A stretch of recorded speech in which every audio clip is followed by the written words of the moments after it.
Hey there, it's William. Today we're tackling a common issue with LG front-load washers, the infamous TE error code.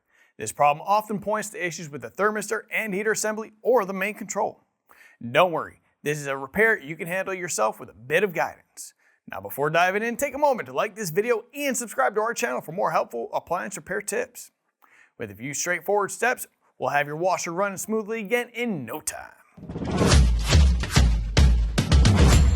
With over 2 million products in stock and the know-how to help you do it yourself, we are AppliancePartsPros.com. Let's start by gathering our tools for the job. For today's work, we'll need a multimeter, a Phillips screwdriver, a flathead screwdriver, and a pair of channel lock pliers. Also, please remember that safety comes first. Always disconnect your LG front-load washer by unplugging it or turning the breaker off. With everything you need in hand and the power safely off, let's dive into troubleshooting that TE error code. We're grabbing our Phillips screwdriver and removing the 2 mounting screws securing the top panel to the washer, located at the back corners. We're sliding the top panel to the rear of the washer, lifting it up and then setting it to the side. And we are removing the pressure sensor mounting screw and letting the sensor hang to the side. With these removed, we can grab our flathead screwdriver and use it to release the locking tabs of the main control housing cover. The cover can be rotated out and set to the side. We are looking for a 6-post connector with only 2 wires attached, a blue wire and a white wire. We are disconnecting the wires from the control and grabbing our multimeter. One of the best tools that you can have in your toolbox is a multimeter. We'd love to show you how this device works and how you can benefit from using it. Check out the video in the description. We're setting our multimeter to resistance or ohms, which looks like an upside down horseshoe. We're testing from the blue wire to the white wire and should see a resistance between 38 to 40 k ohms. Warmer or colder temperatures can make this resistance vary a little bit. If the thermistor is not within this range, like we see here, it has failed and would need to be replaced. If the thermistor is within resistance range, it means the main control is not identifying information properly and has failed. Since we found the thermistor has failed, let me show you how to replace the thermistor and heater assembly. If there's water in your front-load washer, it can usually be drained using a drain tube commonly found behind the drain filter access panel. We're removing the dispenser drawer, setting it to the side, then removing the Phillips screws located behind the drawer.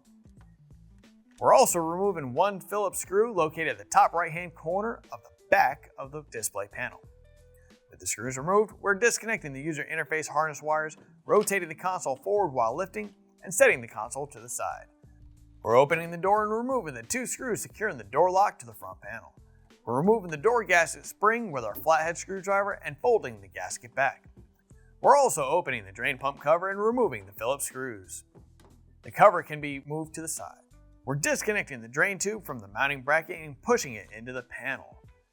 The drain cover can be moved to the side.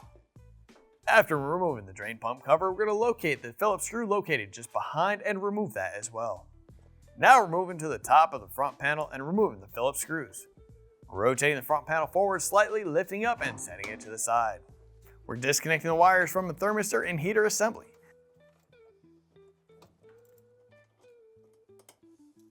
Grabbing our channel locks, we're loosening the retainer nut until it is loose. This relieves pressure on the tension seal. We're pulling the thermistor and heater assembly out.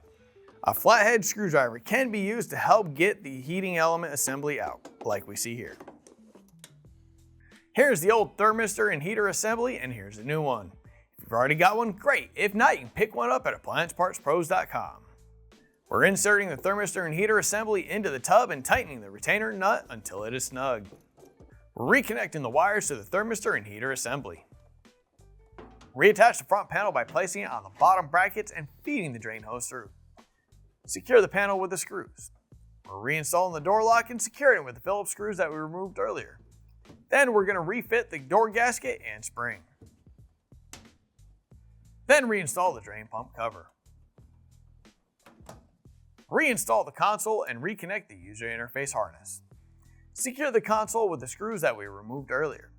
Slide the dispenser drawer back in and finally install the top panel and secure it with the rear screws. Don't forget to plug your power cord back in, and with that, we are done.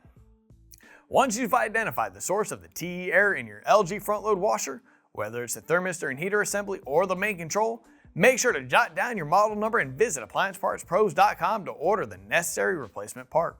Most orders arrive within just a couple of days, so you'll be ready to tackle the installation in no time. After completing your repair, we'd love to hear about your experience. Feel free to share how it went by leaving a comment below. Remember, we're here to help you every step of the way, making appliance repair as seamless as possible. Thanks for watching and good luck with your repair.